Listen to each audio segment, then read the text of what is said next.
Ja tu klausies un saproti mani, tu droši vien saproti latviešu valodu. Ja saproti latviešu valodu, tu zini, ka Latvijas daba ir īstenībā ļoti bio-daudzveidīga. Ne visas pļavas, ne visi lauki ir apstrādāti ar kādu monokultūru.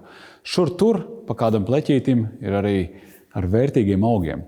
Uzņēmums Plūkt vāc šos augus, fermentē, sūt pa visu pasauli. Tējas izskatā. Māra pastāstīs vairāk par savu biznesu, kā līdz tam nonāca, un cerams iedvesmos tevi arī sākt savu biznesu.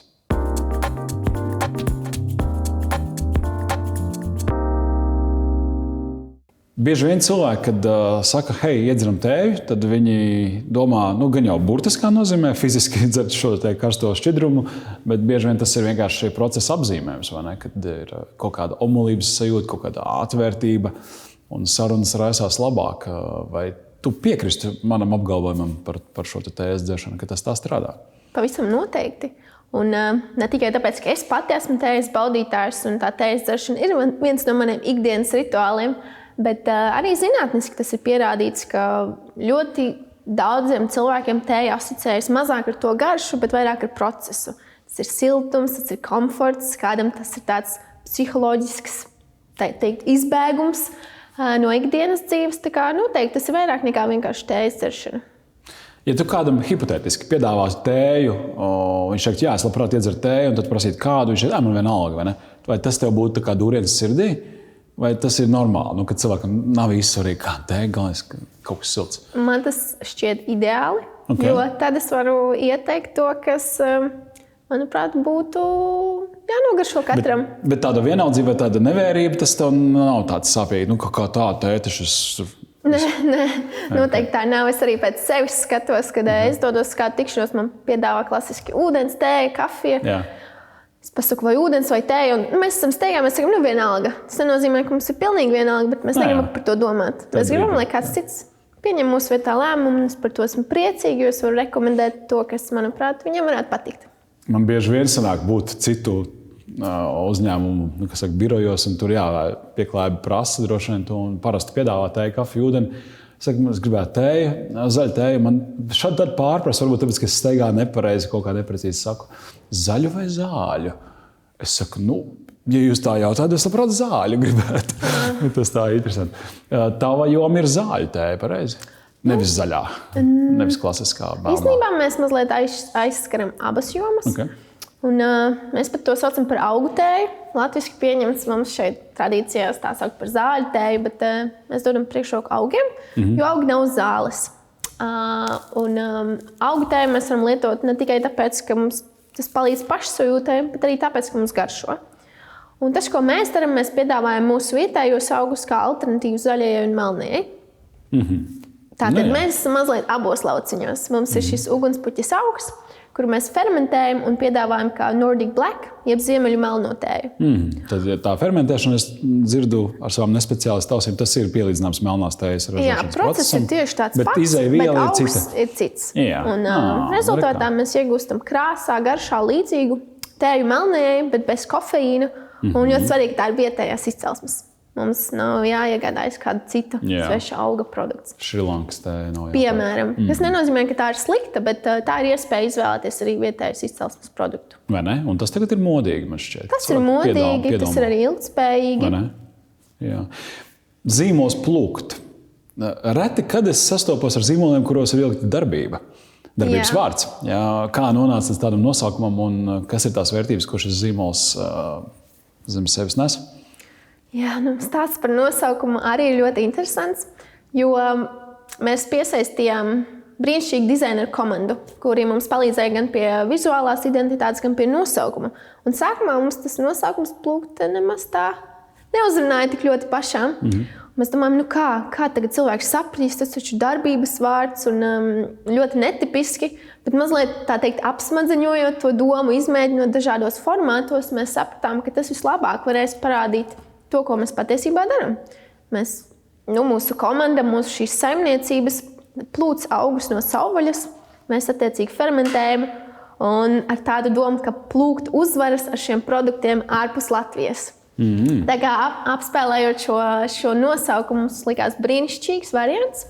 Un Plūkt dzima ar domu, ka mēs piedāvājam šos produktus tieši eksportā, iepazīstināt pasauli ar Latvijas ar Ziemeļeiropas augiem. Un spēlējoties ar Plūkt vārdu, gan zviedru, gan holandiešu, gan angļu valodās ir arī tas pats vārds plakt vai plokat, un kas arī mums pašiem palīdz komunikācijā. Ar to pašu nozīmi. Jā, angļu valodā plakt. Kā ievākt tābolus, plūkt tābolus, piemēram. Nebija saskāries ar tādu vārdu. Tas nav populārs, bet tas ir sinonīms harvest. Labi. Tā kā tas mums ļoti arī palīdzēja, ka mēs varam to translēt citās valodās. Tas tā kā pūra šokolāde, pure. Tur gan nav, tur nozīme mainās, bet vārdu burtu spēle ir ļoti piemēram, jā. Labi, kā jums veicās ārvalstu tirgos, vai mūsu tējas tur gaida? Šajā neviens negaida, vai ne? Mūsu tējas gaida. 80% no tā, ko mēs saražojam, ceļo uz ārvalstīm. Pamatā tā ir Amerika, Austrālija un Beneluks valstis, bet šobrīd mums ir 20 dažādās teritorijās produkti pieejami. Un es teiktu, ka sākumā tieši Latvijā bija izaicinājums ar produktiem. Vienīgā tradīcija ne katram, bet kādas ģimenē noteikti vasarā vāc tējas. Mums nekad nebija doma piedāvāt Latvijā pašu tējas ekskluzīvākā izpildījumā. Mēs vēlējāmies iepazīstināt ārzemēs un dot iespēju cilvēkiem Latvijā mūsu produktus izmantot kā dāvanas, lai prezentētu, piemēram, Latvijas dabu. Okay. Pastāst mazliet par to biznesa modeli, jo izklausās pēc ļoti darbietilpīga procesa, plūkt augus un tad tur kaut ko ņemties, darīties. Kā tas vispār strādā no tāda Excel skatu punkta? Kā jūs to realizējat? Excel, es noteikti neesmu pareizais cilvēks par Excel. Esmu mazliet radošajā galā vairāk.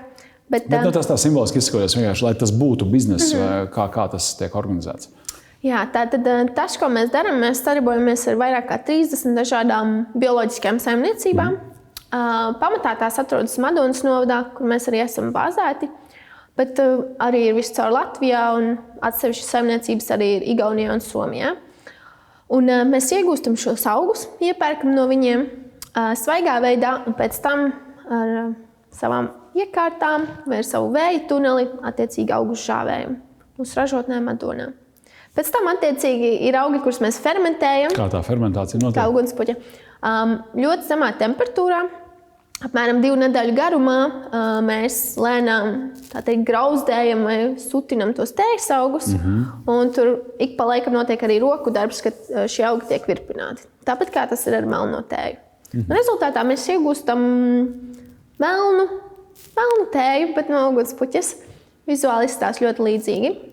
Tās saimniecības to ugunspuķi speciāli audzē, vai viņiem vienkārši tur tā sagadījies, ka viņu pļaviņās tur ir pieejami? Lūk, tas ir tā daļa no mūsu misijas.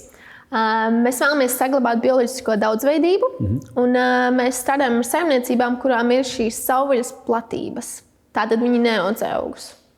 Tātad nav monokultūras, tā kā tas īstenībā ir vairumā vietu, tad tur viņiem vienkārši ir pļava. Šos augus nevar nemaz izaudzēt. Mēs varam kultivēt piparmētru, topinambūru, bet citi augi tiek iegūti savvaļā.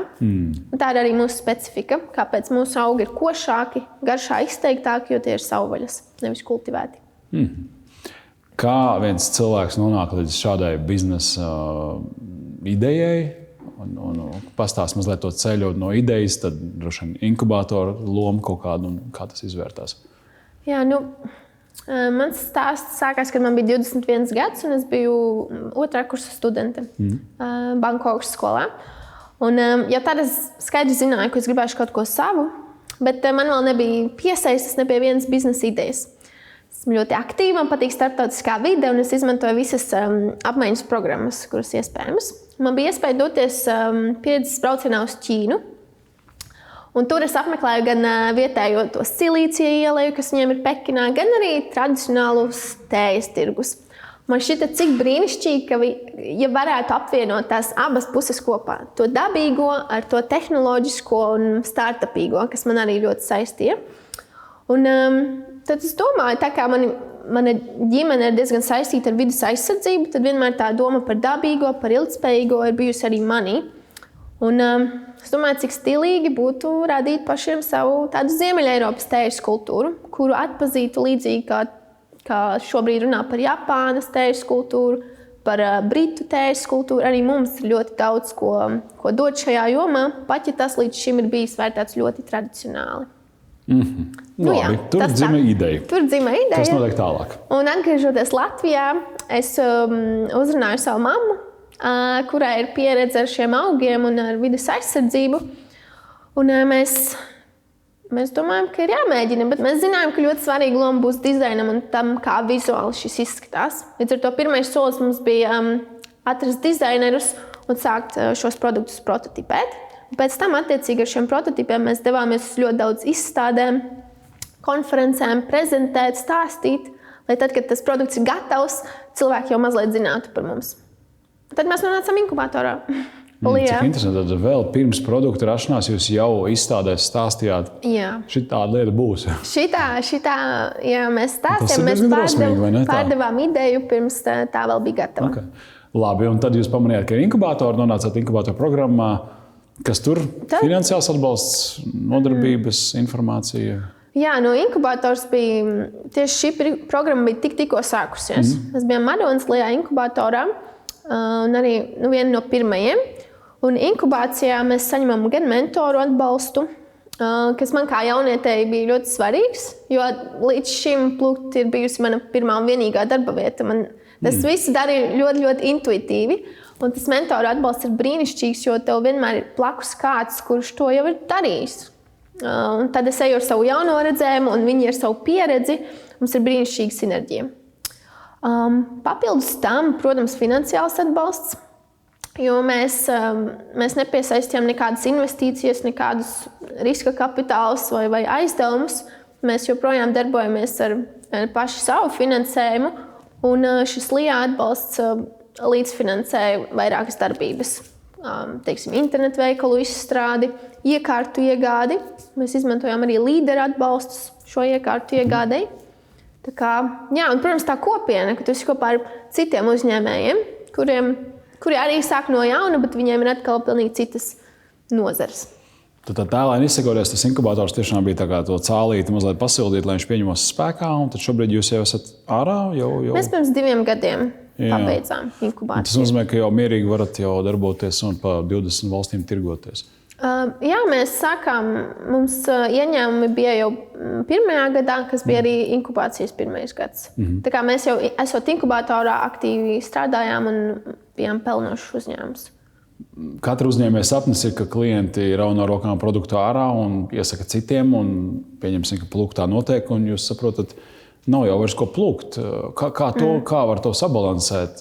Gribas izplesties, bet pļāvas ir tik, cik ir, un plūcējas, pieņem, arī gluži apkārt nemētājas. Nu jā, šis tiešām ir mūsu lielākais izaicinājums arī joprojām, bet situācija paliek labāka. Ir jāsaprot arī, ka mums bija ļoti daudz jāiegulda, lai runātu par to, kāpēc ir svarīgi saglabāt bioloģisko daudzveidību, kāpēc nav pilnīgi visas pieejamās platības jākultivē, ir jāatstāj arī kaut kas dabīgs. Un kad mēs vēl arī sniedzam papildus ieņēmumus šīm saimniecībām par to, ka viņi atstāja šīs platības un piegādā augus, tad tas modelis jau kļūst arvien ilgspējīgāks un arvien vairāk saimniecības grib iesaistīties. Bet, protams, jā, tas ir arī iemesls, kāpēc mēs meklējam saimniecības ārpus Latvijas šobrīd. Un kāpēc mums ir dažas gan Igaunijā, gan Somijā, jo augu paliek mazāk, vairums augu neaug tajā pašā vietā katru gadu. Līdz ar to mums ir aktīvi vienmēr jāmeklē, kur tad tā kā tāda detektīva ar lupu staigā riņķi un meklē īstu augu. Apmēram, bet tas ir arī tas, ko dara arī vairākas valsts iestādes, kuras saistītas ar šo vides aizsardzību. Un tad jūs kaut kā sadarbojaties tur? Apmaināties ar informāciju? Jā, viņiem ir savas datubāzes, kuras mēs arī aplūkojam, bet tāda konkrēta sadarbība gan vēl nav bijusi. Bez tējas ir kaut kādas vēl domas sadarbojoties ar šiem cilvēkiem, zemnieku saimniecībām, varbūt par citiem produktiem, kaut kā augt? Jā, protams, domas ir visu laiku dažādas. Nav miera, vai ne? Es domāju, reti, kuram uzņēmējiem ir tā mieras iekšā. Liekas, tas piepildījums ir tieši no jaunām idejām. Tā, ka konkrēti kādā jaunā produktu virzienā mēs neesam domājuši attīstīties, bet mēs esam tikko radījuši cold brew, jeb augstu brūvētās tējas, kas mazliet ir tajā superfoods kategorijā. Ka mēs veidojam tēju ar konkrētu funkcionalitāti, piemēram, tieši rītam, tieši enerģijai, vai arī cits veids tieši miegam, relaksācijai. bez kofeīna un ar dažādiem augsti kvalitātiem augļiem vai ogām, ko mēs varam dzert tātad augstā veidā, augstā ūdenī. Vienkārši aplēra augstu ūdeni, pagaidi? Jā, saka tam pudeli, pagaidam 5 minūtes. Tas ir kā pulveris vairāk, tas nav lapiņas, jā? Jā, bet tas tāpat ir tajā piramīdas maisiņā, kā tēja, lai mēs ērti varam izņemt ārā. Un šajā maisiņā, salīdzinot ar karstu tēju, ir augstākā koncentrācijā šie augi. Tāpēc arī viņiem ir iespēja izplasties un atdot to garšu un dažādas vitamīnus, A vitamīnu, dzelzi, ļoti daudz dažādas vērtības. 20 valsts izklausās pietiekami jau nopietnas sasniegums dažu gadu laikā. Kāda ir izplatīšanas kanāla? Vai tie ir katrā valstī kaut kāds noteikts partners, dīleris? Kā jūs strādājat? Vai tā ir e-komercija un uz patērētāju tirgu? Mums ir atsevišķas valstis, kur ir šis izplatītājs un pārstāvis. Teiksim, Amerikā un Austrālijā mums ir noliktavas, ar kurām mēs sadarbojamies. Mēs vienreiz gadā aizsūtam lielāku apjomu produktu, un viņi attiecīgi izpilda pasūtījumus, kas ienāk no viņu reģioniem. No privātpersonām ienāk? Nē, ne tikai. No veikaliem arī? Gan no veikaliem, gan privātpersonām. Bet mēs ļoti daudz arī darbojamies e-komercijā. Līdz ar to šobrīd ir arī platformas, kur ir iespējams pārdot e-komercijā tieši juridiskām personām. Veikaliem, restorāniem, horekai. Tā kā mēs ļoti daudz darbojamies arī tajā segmentā. Un Benelux valstīs gan joprojām vairāk ir tiešā pārdošana, ko es no paša sākuma arī veicu, ko uzrunāju ļoti daudz veikalus un restorānus, viesnīcas, un ir vairāki, ar kuriem joprojām notiek šā tiešā veidā. Pastāst varbūt īsumā par to uzrunāšanu. Ir kaut kāds augstais zvans vai e-pasts, ja? Nē, es nedaru augstos zvanus. Bet kā tu dari? Bet ļoti daudz palīdz sociālie tīkli. Labi. Palīdz LinkedIn. Labi, tu atradi LinkedInā. Tad tu viņam rakstīji. Jā, es viņam augsts e-pasts, šajā gadījumā LinkedIn ziņa. Piemēram, jā. Bet ļoti bieži tas notiek tā, ka mēs braucam uz izstādēm, un jau vairākus mēnešus iepriekš mēs aktīvi sazinamies ar šīm vietām, kuras mums interesētu, un aicinām viņus pie mums. Mēs būsim tajā izstādē, nāciet uz mūsu stēnu. Nāciet pie mums, vai arī nosūtam viņiem paraugus, lai viņi var nogaršot. Jo mūsu pieredzē, ja mēs tiekam līdz tam punktam, kad mēs varam nosūtīt paraugus, viņi pagaršo, pēc tam lielākoties viss izdodas. Tas sākuma posms, kad vispār noķert viņu uzmanību ar tiem vārdiem, ar to komunikāciju, tas ir visgrūtākais. Jo, kad pagaršo, kad redz to dizainu, kad dzird mūsu stāstu, vai arī zina, ka tie ir ilgspējīgākie tējas maisiņi Eiropā, tad tas lēmums jau paliek vienkāršāks. Bet tas sākums ir ļoti grūts. Jā, tāpēc es arī jautāju, kā tu dari. Jā. Un sociālajos tīklos arī ir vienkārši vieglāk uzrunāt, jo uzreiz jau redz mūsu tajā feedā, slejā, kādas ir mūsu vērtības, kāds ir mūsu dizains, mūsu stāsts, kur mūs var iegādāties jau šobrīd. Un tādā ziņā tas ir mazliet vieglāk. Vai vienmēr visi tos sociālos tīklus lieto, tas ir atkal cits jautājums. Par iegādāšanos Latvijā, kur var nopirkt jūsu produkciju? Mūsu produkciju var nopirkt Livin veikalos, Stokmanā, Elkorā, Manilā, Rijā un Lāču veikalos. Jā, arī beziepakojuma veikalos. Mazliet prom no tā mainstreamā, no tā pamata plūsmas, kas ir lielās tirniecības ķēdes, bet vairāk jau tad uz specializētos un varbūt tādā augstāku cenu kategorijas veikalos, ja es pareizi nolasīju.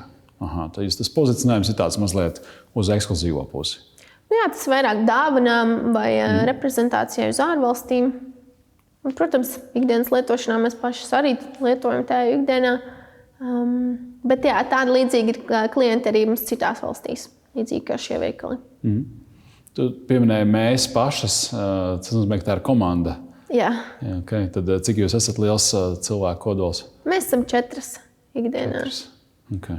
Neplūcat. To dara partnera plūkšana, jūs vairāk to... Mums ir 2 kolēģis, kuras veic tieši ražošanu, fasē tēju, strādā ar iekārtām, komplektē sūtījumus. Mana mamma, kas ir mana galvenā partnere šajā plūkdzīmolā, ir tējas meistare. Viņa vada tējas meistarklases ar vairāk kā 20 gadu pieredzi un rada šos jaunos tējas blendus un maisījumus. Strādāt ar mammu vienā uzņēmumā, tas ir, tur ir riski, vai ne? jā, bet tur arī ļoti daudz plusu, uzticība galvenokārt, tāda saikne, ko grūti nodibināt, varbūt ar cilvēkiem ārpus ģimenes. Kā ir ar LIA komunu? Vai sanāk uzturēt saikni, varbūt tu jau mentorēt citus jaunos uzņēmējus? Jā, mentorēju, labprāt. To es daru, un, pieņemsim, vakardien arī uzstājos Kuldīgas inkubatorā pasākumā. Tā kā, jā, visu laiku aktīvi arī iesaistos LIA komunā, un tomēr arī tie uzņēmēji ir lielais vairums pazīstami un zināmi, un vienmēr prieks satikties ar pārējiem. Es zinu, savā lokā ļoti daudz cilvēku, kuri ik pa laikam izmet frāzi, ka es gribētu kaut ko savu, man īsti nav ideju. Un to viņi pasaka, un tad paiet pusgads, viņi man saka kaut ko ļoti līdzīgu. Es saku, tā kā sāc kaut ko darīt, jā, bet man nav ideja.